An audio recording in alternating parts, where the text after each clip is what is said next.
जाना जा रहा था, उस फैसले पर नजरसानी की अपील दायर की गई थी। वो तमाम नजरसानी की अर्जी को सुप्रीम कोर्ट ने खारिज कर दिया है और कुल 18 अर्जियां थी। इसमें एक दो अर्जी ये इस बात को लेकर भी थी कि जो 5 एकड़ मस्जिद के लिए जमीन देने की बात की गई, उस पर भी सवाल उठाया गया था।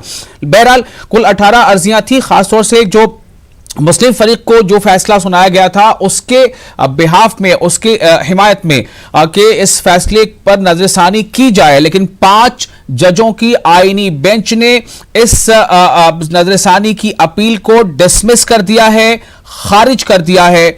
ये एक बहुत अहम खबर इस वक्त, आपको याद होगा 9 नवंबर को बाबरी मस्जिद राम मंदिर की तरफ से फैसला आया था। इस वक्त हमारे साथ अबू आसिम आजमी जुड़ चुके हैं, समाजवादी पार्टी के लीडर हैं। अबू आसिम आजमी साहब, ये फैसला आ चुका है कि नजरसानी की अपील को डिसमिस किया गया है, इसमें मेरिट नहीं पाया गया, क्या कहना है आपका इस पर? मैं समझता हूँ कि हिंदुस्तान से डेमोक्रेसी का खात्मा हो चुका है और अब लगता है कि सिर्फ मोदी जो चाहेंगे देश में वही होगा। कोर्ट कचहरी का मतलब कुछ नहीं हो गया है, इंसाफ नहीं, ये फैसले हो रहे हैं, इंसाफ नहीं हो रहा है। मैं समझता हूँ कि अगरचे बाबरी मस्जिद के फैसले को दुनिया में जाएंगे तो लगता है कि हमारे यहाँ कानून के बारे में लोग मजाक उड़ाएंगे कि ये क्या हो रहा है, ये कानून है क्या। तो मुझे बहुत अफसोस है कि वो भारतवर्ष जहाँ जो इंसाफ के लिए माना जाता था, जहाँ एक तरफ 1 करोड़ लोग हों, एक तरफ एक फकीर गरीब आदमी हो, लेकिन अगर वो गरीब आदमी सच है तो 1 करोड़ के खिलाफ फैसला हो सकता है। लेकिन लगता है हिंदुस्तान में जिसके पास ताकत है, जिसके पास मसल पावर है, उसी के फेवर में फैसला होता है। मुझे कहने में कोई हर्ज नहीं है कि मैंने सुप्रीम कोर्ट का फैसला देखा। जज साहब बार बार कह रहे थे कि हम आस्था पे फैसला नहीं देंगे, लेकिन मुझे लगा कि वो आस्था फैसला देने वाले थे और पहले से ऐसी बातें कर रहे थे। तो हमें अफसोस है आज, मैं खून के आंसू रो रहा हूँ कि भारतवर्ष में इंसाफ नाम की चीज नहीं रह गई है। और अभी जो कहीं ना कहीं जो है ये सिटीजनशिप अमेंडमेंट बिल ला रहे हैं, कहीं एनआरसी ला रहे हैं, इन सब चीजों से जाहिर होता है कि हिंदुस्तान को ये लोग जो है आज इस मुल्क में बिल्कुल सबसे पीछे करना चाहते हैं। हिंदुस्तान का एक टुकड़ा पहले हो चुका है और फिर हिंदुस्तान का पार्टीशन करना चाहते हैं। हमें ये मंजूर नहीं है, हम इसकी खुली निंदा करते हैं। लेकिन सवाल यहां पर यह है कि ये जो नजरसानी की अपील को डिसमिस किए जाने का ये जो फैसला है, ये 5 जजों की आईनी बेंच का फैसला है। इससे पहले क्लोज डोर हियरिंग हुई थी और आज ही हियरिंग हुई थी। आज ही हियरिंग के बाद आज ही फैसला भी आ गया। तो इस फैसले पर क्या सीधे सीधे इस तरह से अदम इत्मीनान का इजहार करना और ये कहना कि इंसाफ किया नहीं जा रहा, क्या ये सही होगा? बिल्कुल सही होगा। मैं एक लेमैन होने के बाद ही मैं समझता हूँ कि कम से कम इसके ऊपर पूरा ध्यान देना चाहिए था। और पिछला फैसला देने के बाद जब ये कहा जा रहा है कि बाबरी मस्जिद का ताला खोला गया, गलत हुआ। बाबरी मस्जिद शहीद की गई, गलत हुआ। बाबरी मस्जिद के नीचे कोई ऐसा ढांचा नहीं मिला, ये प्रूव नहीं करता कि वहाँ मंदिर थी। ये सारी चीज होने के बाद भी, और अगर वही जगह उन तोड़ने वाले, उन गुंडों मवाली जिन्होंने अपने हाथ में कानून लिया था, उन्हीं को वो जगह दे दी जाएगी, तो मेरे जैसा लेमैन भी ये कहेगा कि इंसाफ का खात्मा हो गया और इंसाफ का कत्ल कर दिया गया। तो अगर फिर उसके बाद एक रास्ता बचता था कि रिव्यू पिटीशन डाला जाए और वो भी रिजेक्ट हो जाएगा, तो मैं समझता हूँ कि ये कहीं न कहीं 9 तारीख को आ चुका था। तो क्या मतलब आप चाहेंगे, क्या मैसेज होगा कि अब इसे अच्छा ये तो लोग जब जाएंगे, कोर्ट का अपना प्रोसीजर है, कोर्ट ने अपना काम किया। तो क्या लगता है कि ये जो मामलात हैं, अब ये हिंदू मुसलमान जो करने की जो रणनीति कर रहे थे लोग, वो लोग विफल हुए? देखिए, मैं किसी को कुछ कहना नहीं चाहता। मैं साफ शब्दों में कहना चाहता हूं कि जो है सुप्रीम कोर्ट ने, केंद्र सरकार ने जो भी डिसीजन लिया उस पर अमल करे। कल भी हम कह रहे थे, आज भी कह रहे थे और 9 तारीख को भी कहा है। जो कोर्ट ने कहा, जो किया है वो हिंदू मुसलमानों के लिए बिल्कुल ठीक किया है। कोर्ट अपना फैसला जो कुछ दे चुका है उस पर अमल किया जाए। हम कल भी कहते रहे, आज भी कहते हैं। नहीं, वो तो आप तो ठीक है जो आप कहते हैं कि आज भी कह रहे हैं। जो लोग गए थे रिव्यू पिटीशन पे, क्या उनको लगता है कि सुप्रीम कोर्ट से मुंह की खानी पड़ी?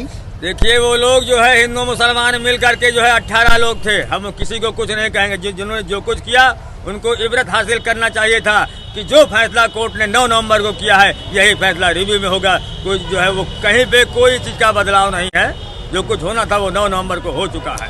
नहीं, क्या लगता है कि उनको मुंह की खानी पड़ी? ऐसा देखिए, हम किसी को कुछ नहीं कहेंगे। हमने साफ शब्दों में कहना चाहता हूं कि 9 नवंबर को फैसला कोर्ट ने सुना दिया, वही फैसला आज भी हुआ है।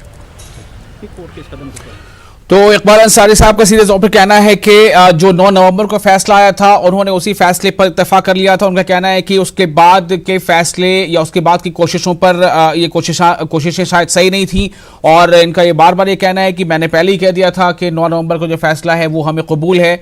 सवाल इस बात को लेकर है कि फैसला कबूल होना था, ठीक है, लेकिन जिसे कबूल नहीं था, जिसे लगा कि नहीं इसमें कुछ गुंजाइश बन सकती है शायद, तो इससे लेकर जो है 18 अर्जियां गई थी। अबू आसिम आजमी हमारे साथ अभी बने हुए हैं और हमारे नुमाइंदे दिल्ली से खुर्रम भी इस वक्त हमारे साथ मौजूद हैं।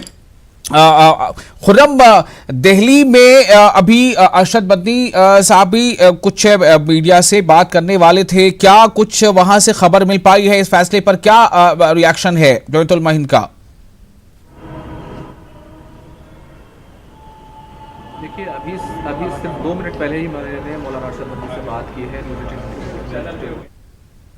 कहा है कि वो जिस तरह से ये अर्जियाँ खारिज की गई हैं वो उसको लेकर सख्त मायूस हैं, और वो ये कहना चाहते हैं कि जिस तरह से ये पूरा फैसला आया था उसमें कहीं ना कहीं आस्था को तरजीह दी गई। जिन लोगों का हक था उनका हक उनको नहीं दिया गया। लेकिन उन्होंने ये ज़रूर कहा, मैंने उनसे पूछा था, ये सवाल किया था कि क्या आगे की कानूनी लड़ाई वो जाएंगे, क्या क्यूरेटिव पिटीशन की तरफ वो जमीयत आगे बढ़ेगी? तो उन्होंने कहा है कि इस पर उनकी वर्किंग कमेटी फैसला करेगी, यानी कि रास्ता बंद नहीं हुआ है अभी इस बात को लेकर के। जी खुर्रम, जिसकी वजह से वे चाहते थे कि इस मामले को कम से कम सुना तो जाए।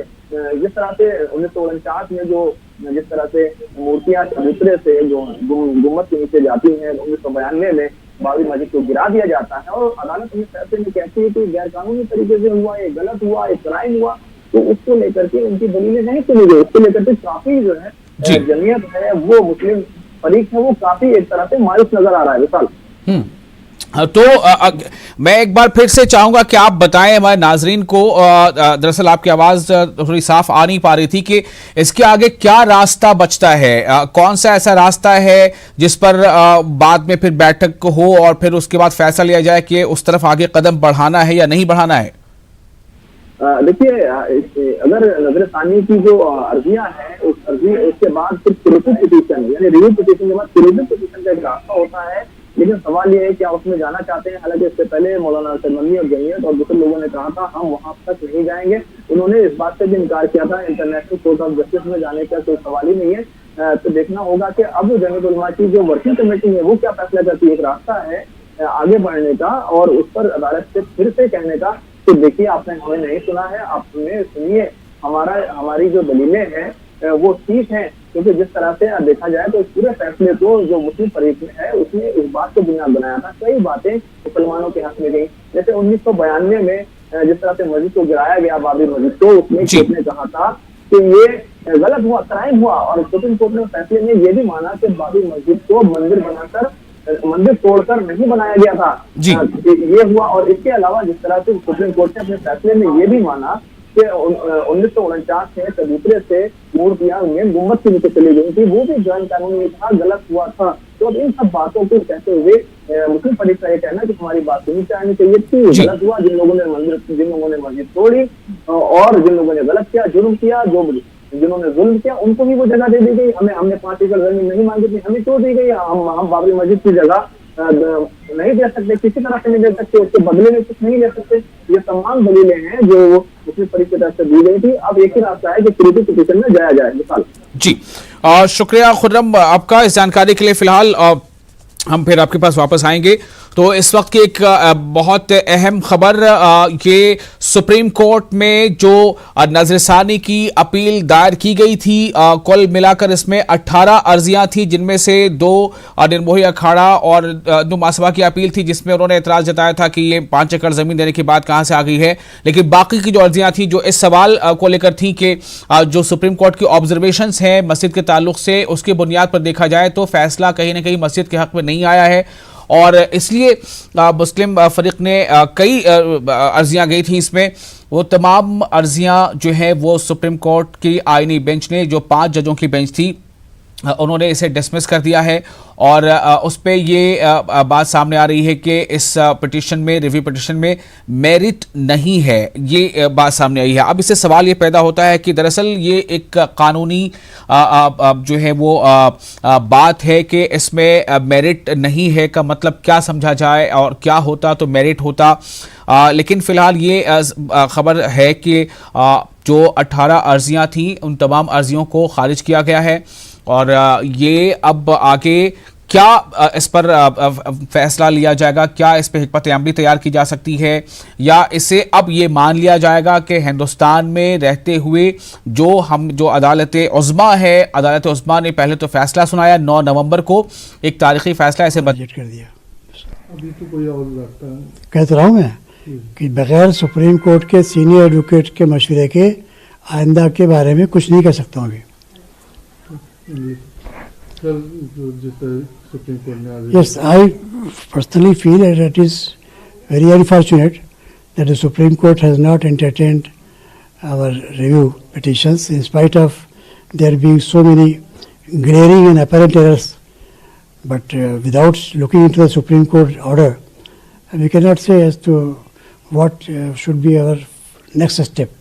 And for that we will also have to consult and take the opinion of our senior counsel, Dr. Rajiv Dhawan. And so at the moment I can only say that it is unfortunate.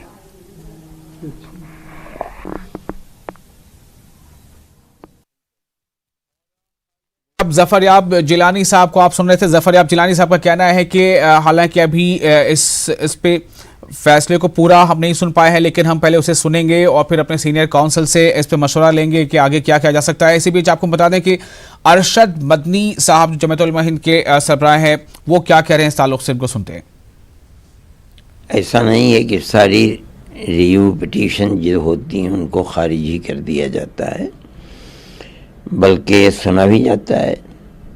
चूँकि इस फैसले के अंदर बिल्कुल इब्तिदा और इंतहा दोनों अलग अलग जहतों के ऊपर और अलग अलग रुख पर चल रहे हैं। पहले ये उन्होंने एतराफ़ किया, इसको माना कि मस्जिद अपनी जगह पर बनी है, इसको भी माना कि जो लोग मस्जिद में बुत रखने वाले हैं वो मुजरिम हैं, इसको भी माना कि जो लोग मस्जिद को गिराने। We have filed review petition pointing out certain observations in the judgment which according to our opinion were contradictory amongst themselves. Therefore we thought our duty to bring it in the notice of the Honorable Supreme Court. Filing petition is our job, passing order is their judiciary's job, judge's job. So we have done our job, they have done their job. So what is next step? Are you going to file any curative petition, anything? We will consider, we will hold a meeting of our Muslim Personal Law Board, then decide. Sir, आज जो 18 पुनर्विचार याचिकाएं थी जो कि खारिज हो गई हैं, उस पर क्या कुछ कहना चाहते हैं? पुनर्विचार याचिकाएं इसलिए दाखिल करी थी हम लोगों ने कि हम लोगों की समझ में जजमेंट पढ़ने के बाद लगा था कि इसमें कुछ चीज़ें ऐसी हैं जो आपस में ही कंट्राडिक्टरी हो गई हैं, तो हम लोगों की ड्यूटी है कि हम सुप्रीम कोर्ट के नॉलेज में ये बातें ले आएं। वो हम लोगों ने इन राइटिंग रिव्यू पिटीशन की शक्ल में दे दिया और रिव्यू पिटीशन जजेस ने कंसीडर किया, उनके हिसाब से हमने जो पॉइंट आउट किया उनको सही नहीं लगा होगा, इसलिए उन्होंने खारिज किया। वो चैम्बर में जजेस काउंसिल से अलाउड होते नहीं, अगर इसमें नोटिस करते, ओपन कोर्ट में आते तो हम उसको जस्टिफाई करते कि हमने रिव्यू में ऐसा क्यों लिखा है, तो हमको वो मौका नहीं मिला। हालांकि हमारी दरख्वास्त थी कि ओपन कोर्ट में हियरिंग दी जाए, तो वो पूरा रिव्यू पिटीशन डिसमिस कर दिया, इसलिए एप्लीकेशन भी डिसमिस हो गई साथ में। तो क्या इस मामले में आगे आप लोग क्यूरेटिव पिटीशन फाइल करेंगे? अभी हम लोग ऑर्डर देखेंगे, उसके बाद हम लोग मीटिंग करेंगे, फिर हम लोग तय करेंगे कि क्या करना है। क्या कुछ मुख्य पॉइंट्स थे सर आप लोगों के रिव्यू पिटीशन में? जैसे कि आप लोगों ने कहा था 5 एकड़ जमीन जो सुप्रीम कोर्ट ने कहा, हाँ, 5 एकड़ जमीन तो हम लोगों ने मांगी ही नहीं थी, और झगड़ा हम जमीन के लिए नहीं लड़ रहे थे, हम उस पर्टिकुलर प्लेस के लिए लड़ रहे थे। तो वो नहीं मिला तो हमें दूसरी ज़मीन नहीं चाहिए थी, ये तो अलग ही बात थी। दूसरे जजमेंट में बहुत सी ऐसी चीज़ें थी जो हम लोगों ने सोचा कि पॉइंट आउट करें ऑनरेबल सुप्रीम कोर्ट को, कि ये चीज़ें सही नहीं हैं। मुख्य पॉइंट्स थे। मुख्य पॉइंट ये है कि सुप्रीम कोर्ट ने अपने जजमेंट में माना है कि 22/23 दिसंबर 1949 को मूर्तियां रखी गईं, जो कि गलत ढंग से रखी गईं। 6 दिसंबर 1992 को मस्जिद डिमोलिश की गई, वो भी गलत हुआ। सुप्रीम कोर्ट का स्टे ऑर्डर चल रहा था, वहाँ पे यहाँ के ऑब्जर्वर मौजूद थे। उसके बाद ये हुआ तो सुप्रीम कोर्ट ने कहा कि ये गलत हुआ। इसके पहले इस्माइल फारूक जजमेंट में लिखा है कि वो मिसक्रिएंट्स ने किया था, क्रिमिनल्स हैं वो। उसको ये माना गया कि ये मूर्तियाँ 1949 में रखी गई हैं अंदर, तो ये मानना कि वहाँ कई सौ साल से अंदर वाले डोम के नीचे पूजा हो रही थी, वो बात समझ में नहीं आती, आपस में कंट्राडिक्टरी। इसलिए हम लोगों ने सुप्रीम कोर्ट को इसी तरह की बहुत सी बातें बताई थी। ठीक, आप मुस्लिम पक्षकार विद साइड क्या बात सुनी कि दरअसल पूरा मामला क्या था और क्यों नजरसानी की अपील दायर की गई थी, और नजरसानी की अपील दायर करने के बाद अब ये जो ऑर्डर आया है इसे किस तरह से देखा जाए। बात इसी को लेकर हो रही है कि जो ऑब्जर्वेशंस थे उस ऑब्जर्वेशंस की बुनियाद पर ही ये रिव्यू पिटीशन दायर की गई थी, और ऑब्जर्वेशन वही थे जो अभी आपने तफसील से सुना कि जो 9 नवंबर को फैसला आया था, उस फैसले में जो सुप्रीम कोर्ट ने फैसला सुनाया था उसमें जो ऑब्जर्वेशंस थे उससे ऐसा लगा था कि ये ऑब्जर्वेशन और ये फैसला इसमें कुछ तजाद है, कुछ कंट्राडिक्शन है। उसी को बुनियाद बनाकर ये नजरसानी की अपील दायर की गई थी, और आज ये फैसला होना था दरअसल कि ये नजरसानी की अपील को सुप्रीम कोर्ट टेकअप करता है कि हाँ इस पर आगे अब बहस होगी या इस पर आगे कुछ और सुनवाई होगी और फिर इस पर एक अंजाम तक पहुंचा जाएगा। बल्कि आज बात सिर्फ इसको लेकर थी कि ये रिव्यू पिटीशन एक्सेप्ट होगा या रिजेक्ट होगा। तो पिटीशन पर सुनवाई क्लोज डोर सुनवाई हुई, यानी कि इसमें ये साफ तौर से अभी समझाने की कोशिश की गई हमारे मेहमान ने कि अगर ये ओपन कोर्ट होता तो सवालों के जवाब दिए जाते कि आपने नजरसानी की अपील क्यों दायर की है, आपने ये पॉइंट ऐसा क्यों लिखा, या आपने किस मौजू पर एतराज़ किया है, किस पॉइंट पे, किस फैसले पे, या फैसले के कौन से नुकात अलग अलग हैं उस पर।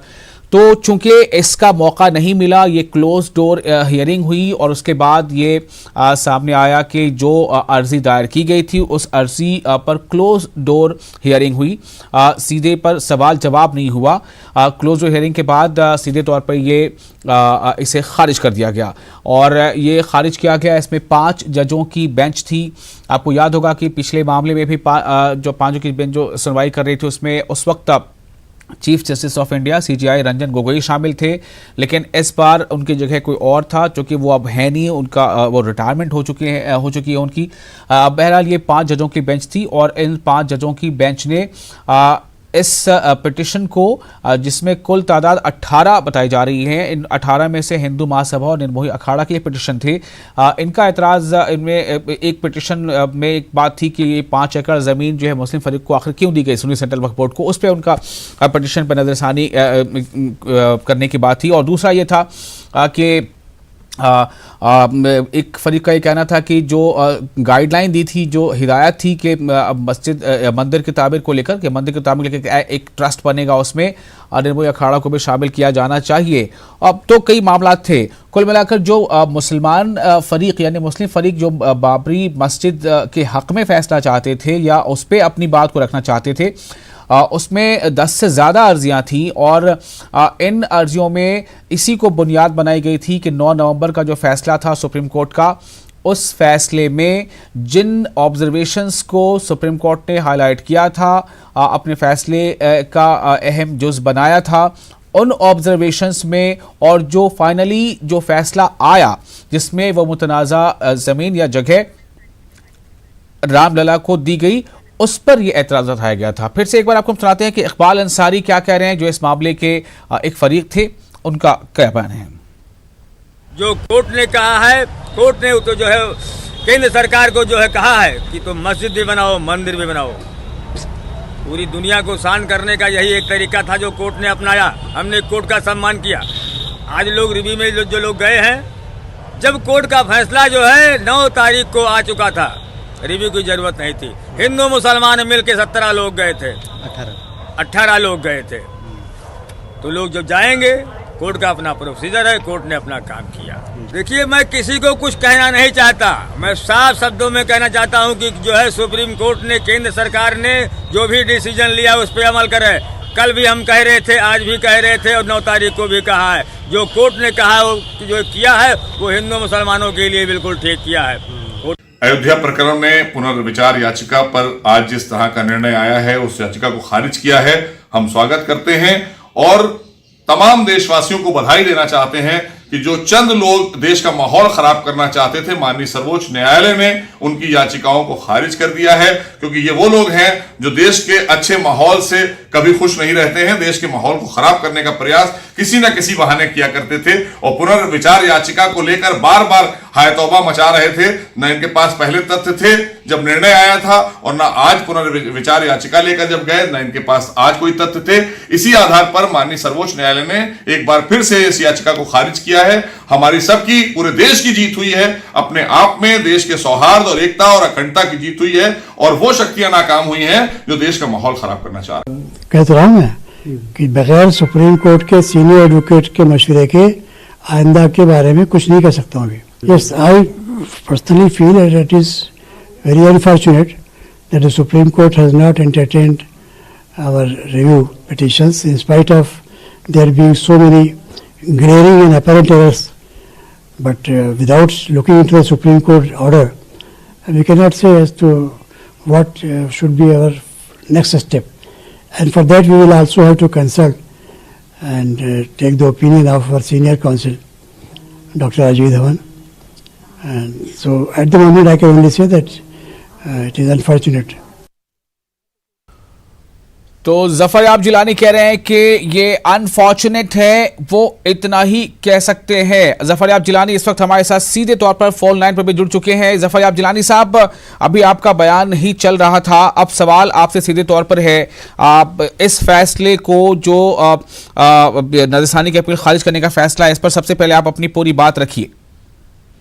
देखिए, हमने उस नजरसानी की पिटीशन में जी कई अहम बुनियादी नुकते उठाए थे जो हमारी नजर में सुप्रीम कोर्ट ने जिन पर गलत फैसला किया, जो अपरेंट एरर्स की कैटेगरी में आते हैं। मिसाल के तौर पर यही फैसला हमारी समझ से गलतर है जी कि जिस आइडल को चोरी से और जबरन रखा गया हो, मस्जिद में रखा गया हो, उसको सुप्रीम कोर्ट डीटी कैसे मान सकता है और उसको प्रॉपर्टी कैसे दे सकता है, जो सुप्रीम कोर्ट खुद मान रहा है, हाई कोर्ट मान रहा है। तो ये एक उसमें अहम मुद्दा था। फिर सुप्रीम कोर्ट ने उसमें कहा कि साहब मुसलमानों का कब्जा जो है वो कम पीरियड में रहा है, हिंदुओं का ज्यादा रहा है। तो हमारी समझ से ये चीज बालातर थी कि भाई जो मूर्ति तो रखी गई 49 में और जन्म स्थान को उन्होंने डीटी माना नहीं है जी, तो आखिर हिंदुओं का कब्जा किस बुनियाद पे माना उन्होंने, ये एक अहम मुद्दा था उसमें। ऐसे ही उसमें बहुत से मुद्दे थे कि जो हमारी नजर में अपरेंट एरर्स की कैटेगरी में आते हैं और हमें उम्मीद थी कि सुप्रीम कोर्ट इस पर नजरसानी करेगा कि अब उन्होंने क्या समझा, क्या फैसला किया। उनके ऑर्डर की कॉपी मिलने के बाद ही हम लोग उस पर कोई तजज़िया कर सकते हैं। फिलहाल क्या आगे की क्या स्ट्रेटजी होगी, ये भी चूँकि सुप्रीम कोर्ट के सीनियर एडवोकेट से मशवरा लाजमी है उसमें, और सीनियर एडवोकेट का उसमें एक सर्टिफिकेट लगता है जी, लिहाजा हम उसके बारे में अभी कोई राय नहीं कायम कर सकते। इस पर सीनियर एडवोकेट से मशवरा, फिर उसके बाद बोर्ड की लीगल कमेटी के कन्वीनर यूसुफ आतिफ मुशाला साहब से मशवरा, बोर्ड के जनरल सेक्रेटरी और सदर, इन लोगों से मशवरा, उसके बाद ही कोई राय कायम की जा सकती है। जी, जफर याब जिलानी साहब, जो ये 5 जजों की आईडी बेंच थी और जो अभी खबर मिल पाई है उसके मुताबिक इन अर्जियों में मेरिट नहीं है, ये कमेंट आया है। इसे ज़रा हम समझना चाहेंगे, जो कि आप एक सीनियर एडवोकेट हैं, कि मेरिट को कैसे समझा जाए आम इस्तिलाह में कि इस पिटीशन में मेरिट नहीं है। दो तरीके होते हैं किसी चीज़ को खारिज करने के। एक तरीका ये है कि नो मेरिट डिसमिस्ड, लेकिन ये नॉन स्पीकिंग कहलाता है। और इतने अहम मामले में सुप्रीम कोर्ट कोई नॉन स्पीकिंग ऑर्डर पास करे, ये भी हम समझते हैं कि कतई मुनासिब नहीं। रीजनिंग क्या दी होगी, अगर कोई दी है तो वो तो जाहिर है ऑर्डर देखने के बाद ही पता चलेगा जी। तो अब जो कुछ भी हुआ है, इसका जो कुछ वो ऑर्डर होगा उनका जो देखने के बाद ही सही कमेंट किया जा सकता है। ठीक है, मैं जरा आपसे ये भी समझना चाहूंगा कि ये जो क्लोज डोर हियरिंग हुई थी, ये मतलब क्या है? क्लोज डोर हियरिंग ही क्यों हुई थी? ओपन कोर्ट हियरिंग क्यों नहीं हुई? ये इख्तियार सुप्रीम कोर्ट को है, लेकिन इस इख्तियार से जो मतलाशी है, अब जो अर्जी गुजार है, उसका इख्तियार कहाँ तक है? इसमें उसे कितना इसमें स्कोप मिल पाता है कि वो अपने मामले को ओपन कोर्ट में ही चले या फिर क्लोज डोर हो? देखिए, सुप्रीम कोर्ट का ये तरीक़ाकार है कि रिव्यू के फर्स्ट स्टेज में वो क्लोज डोर चैम्बर्स में ही उस पर कंसीडर करते हैं जी। और हमने उसमें एप्लीकेशन लगा रखी थी कि हमारे हर केस में कि वो हमारी हियरिंग ओपन कोर्ट में हो, तो सुप्रीम कोर्ट उस अल्फाज की बुनियाद पर ओपन कोर्ट हियरिंग कर सकता था। लेकिन ये भी तरीका है जो सुप्रीम कोर्ट ने अख्तियार किया है। ऐसा नहीं है कि सुप्रीम कोर्ट में ये तरीका ना रहा होगा, सिर्फ हमारे केस में अख्तियार किया गया हो। तो क्या ये समझा जाए कि अगर मेरिट नहीं है, इसका मतलब कहीं ये तो नहीं है कि कुछ एक धड़ा ऐसा है? अभी हम सुन रहे थे मोहसिन रजा साहब को, यूपी में वो मिनिस्टर हैं, उनका ये कहना था कि पहले भी तथ्य नहीं थे और अब भी तथ्य नहीं है। कुछ लोग हैं जो मुल्क का माहौल बिगाड़ना चाहते हैं, उनको पहले जाना ही नहीं चाहिए था, रिव्यू पिटीशन दायर ही नहीं करनी चाहिए थी। आपने जो नाम लिया है, ऐसे नाम और भी कुछ हो सकते हैं जिन्होंने मुकदमे की, जिनको ABCD नहीं मालूम, जिनको ये नहीं मालूम कि स्टेट ऑफ यूपी का WS क्या है। अगर उन्हें मालूम होता है तो शायद वो खामोश रहते, क्योंकि स्टेट ऑफ यूपी ने 1950 में जी 2 मुकदमों में WS फाइल करके ये माना है ये इमारत हमेशा मस्जिद रही है, कभी मंदिर नहीं रहा, और वो स्टेट ऑफ यूपी के एक मिनिस्टर बता रहे हैं। तो जिन्हें मुकदमे की ABCD नहीं मालूम, उनके कमेंट पर कोई तबसरा करना मुनासिब नहीं। ठीक है, नहीं, मैं ये जानना चाह रहा था कि अगर कोई एक ये कहता है कि तथ्य पहले भी नहीं था, अब भी नहीं है, और जो नजरसानी पर जो अभी कमेंट है कि मेरिट इसमें नहीं है, तो कहीं ये दोनों बातें मिल तो नहीं जा रही हैं? मैं इसलिए सवाल कर रहा था। क्या इकरार खुद स्टेट ऑफ यूपी 1950 में कर रही हो, उसमें तथ्य नहीं होंगे? यही तो मसला है कि मस्जिद है कि मंदिर है। मस्जिद सुप्रीम कोर्ट मान रहा है 1992 तक मस्जिद रही है, और वो कहे तथ्य नहीं है, कोई भी कहे तथ्य नहीं, तो ये तो मैं उनके बारे में क्या कहूँ। जी ठीक है। अब एक और सवाल, जब नजरसानी की अपील दायर की गई थी, उस दौरान भी मैं किसी से सवाल कर रहा था कि इसका क्या फीसदी एक रहा है रिकॉर्ड के, जो नजरसानी की अपील कितनी फीसदी जो है वो आमतौर से रिजेक्ट कर दी जाती है या कितनी जो है कबूल कर ली जाती है। तो ये बात आई थी सामने के 90 से ज़्यादा फीसदी मामलों में ये रिजेक्ट ही हो जाती है। तो अब चूंकि ये रिजेक्ट हो, जी ये बात सही, लेकिन हमें ये भी सामने रखना चाहिए कि अभी हाल में सबरीमाला मंदिर के मामले पर सुप्रीम कोर्ट ने 3/2 से उस रिव्यू पिटीशन को एंटरटेन किया है। तो क्या सबरीमाला मंदिर से कम अहमियत का ये मुकदमा था? ये बात गौर हमें थी, हम समझते थे कि सुप्रीम कोर्ट ये गौर करेगा। ये मुकदमा यकीनन इस सदी का सबसे अहम मुकदमा है, और उस पर उसको अगर उसमें कुछ कमियां रह गई हैं तो उसको ठीक करने के लिए दोबारा मौका सुनवाई का देगा, नहीं दिया ये उनके अख्तियार है। जी एक और जरा सवाल है, इसका जवाब आपसे चाहूंगा कि इसके बाद रास्ते क्या बचते हैं? आप क्या रास्ते अब खत्म हैं? हिंदुस्तान में अदलिया का रास्ता अब यहाँ मुकम्मल हो चुका? मैंने आपसे अभी कहा कि इसके बाद एक स्टेज होती है क्यूरेटिव पिटीशन की, जी, जिसमें ये कहा जाता है कि साहब ये दस्तूर हिंद के मनाफी जजमेंट है। वो स्टेज, उसमें सीनियर एडवोकेट सुप्रीम कोर्ट के जो सीनियर एडवोकेट्स हैं उनमें से उनका राय जरूरी होती है। तो उस पर क्या स्टेज होगी इसमें अवेलेबल, हमको नहीं होगी, ये बगैर सुप्रीम कोर्ट के सीनियर एडवोकेट की राय मालूम किए हुए हम इसके बारे में कह नहीं सकते। जी, तो अब क्या ये इस मामले पर जमीयत उलमा हिंद की तरफ से, मुस्लिम पर्सनल बोर्ड की तरफ से और भी कई फरीक थे, क्या इसको लेकर कुछ आप लोग बैठकें कर रहे हैं आगे? देखिए, ये तो हम अभी भी फैसला आया है, अभी तो हमारी जनरल सेक्रेटरी बोर्ड से बात नहीं हो पाई है, सदर बोर्ड से बात नहीं हो पाई है, बोर्ड की लीगल कमेटी कन्वीनर से बात नहीं हो पाई है, और जो हमारे सीनियर एडवोकेट राजीव धवन साहब उनसे बात नहीं हो पाई है। जी, तो अभी तो हम कैसे कह दें क्या स्टडी होगी। जी, जफर याब जिलानी साहब, बहुत बहुत शुक्रिया आपका न्यूज़ 18 उर्दू से बातचीत करने के लिए। तो नाज़रीन, इस वक्त आपको बता दें कि इस वक्त एक अहम खबर पर लगातार हम ये जानकारी आपको दे रहे हैं कि सुप्रीम कोर्ट में जो अयोध्या फैसला आया था 9 नवंबर को, उस फैसले के बाद जो नजरसानी की अपील दायर की गई थी वो तमाम की तमाम जो अपील है वो खारिज कर दी गई हैं। और ये खबर इस वक्त अहम है और इसी बात पर हम अभी जानकारी ले रहे थे ज़फ़र याब जिलानी साहब से भी, सीनियर एडवोकेट और इस मामले की वो फरीक के वकील या उस टीम के शामिल में मेंबर रहे हैं। खुर्रम हमारे साथ मौजूद हैं, हमारे नुमाइंदे दिल्ली से।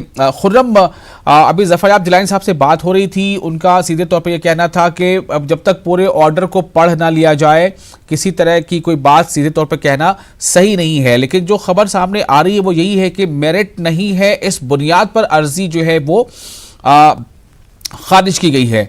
खुर्रम, इसे कैसे देखा जा रहा है? क्या खबरें और मिल पा रही हैं? जो इसके मुस्लिम फरीक थे अलग अलग कुछ इनपुट मिल पा रहा है कि वो इस पर आगे अब क्या सोच रहे हैं?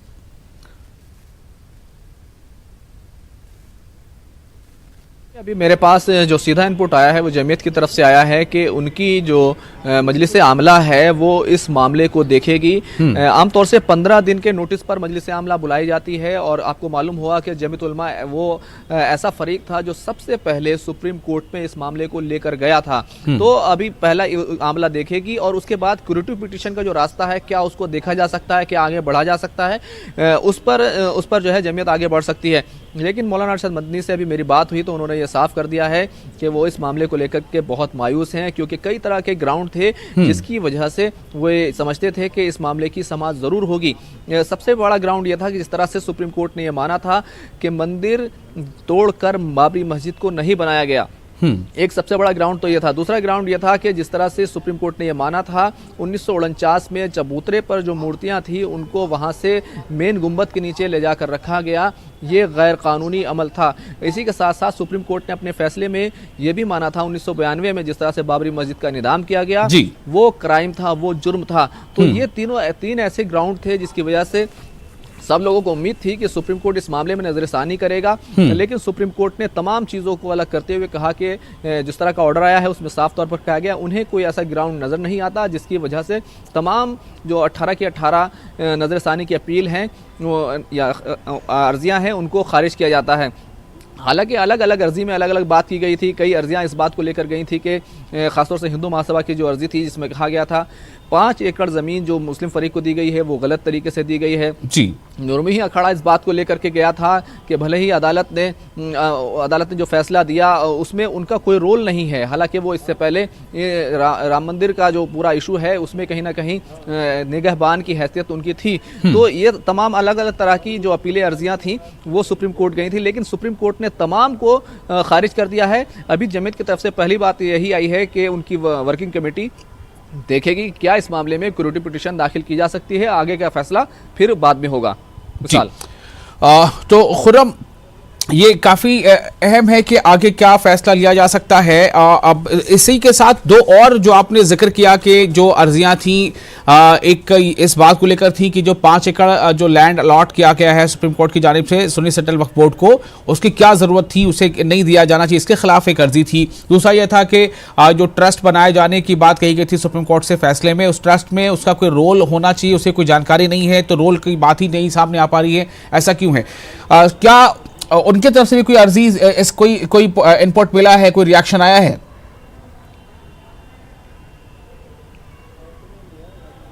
किसकी तरफ से? मिसाल जी, जो निर्मोही अखाड़ा और हिंदू महासभा ने भी जो 2 अर्जियां लगाई थी, तो चूंकि ये तमाम अर्जियां जब खारिज हुई हैं 18 के 18, तो इन 18 में उनकी भी अर्जियां शामिल थी। बिल्कुल, ये तमाम की तमाम अर्जियाँ उनकी तरफ से थी, क्योंकि अभी 4 बजे के करीब ही ये पूरा फैसला अपलोड हुआ है। अभी उनकी तरफ से रिएक्शन अभी सामने नहीं आ पाया है कि क्या वो लोग कहना चाहते हैं, लेकिन ये बात साफ है कि हिंदू महासभा का इस मामले में जो पूरा जो मुकदमा लड़ा गया उसमें काफ़ी सख्त मौक़िफ़ रहा। उन्होंने एक तरफ तो मंदिर और मस्जिद के मामले को लेकर के जिस तरह से एक तरह से बातचीत और गुफ्तगू सुप्रीम कोर्ट के ज़रिए कराई गई थी उसका भी बाइकाट किया था, और अब उन्होंने 5 एकड़ मुस्लिम फरीक को देने की जो बात सुप्रीम कोर्ट ने फैसला किया है, क्योंकि उसकी भी मुखालफत कर रहे थे। हालांकि सुप्रीम कोर्ट ने जब अपने फैसले में कहा था कि वो 142 दफा 142 का इस्तेमाल कर रहे हैं, तो ये कहा था अगर आधी जमीन भी हम दे दें मुस्लिम फरीक को तो इससे पायदार अमन नहीं होगा। इस वजह से 5 एकड़ जमीन अलग जगह दी जा रही है। तो सुप्रीम कोर्ट भी कहीं ना कहीं इस मामले को कंसिडर कर रहा था कि कहीं ना कहीं कुछ ना कुछ हक तो मुस्लिम फरीक का बनता ही है। तो बहरहाल अब इस मामले में तमाम की तमाम जो अर्जियां हैं वो खारिज हो गई हैं। देखना यह होगा कि क्या कौन कौन सी पार्टी है जो अब भी इस मामले को आगे की कानूनी लड़ाई को आगे बढ़ाती है। तो अब बहरहाल अब जमीयत ने तो ये साफ कर दिया है कि वो वर्किंग कमेटी के फैसले के बाद आगे बढ़ सकती है, और जहां तक दूसरे फरीक हैं देखना होगा कि वो किस तरह का रद्द अमल का इजहार करते हैं। बहुत बहुत शुक्रिया खुर्रम इस जानकारी के लिए, इस बातचीत के लिए। तो इस वक्त की बड़ी खबर, सुप्रीम कोर्ट में जो नजरसानी के लिए 18 अर्जियां दायर की गई थी वो तमाम की तमाम रिव्यू पिटिशंस नजरसानी की अपील को डिसमिस कर दिया गया है।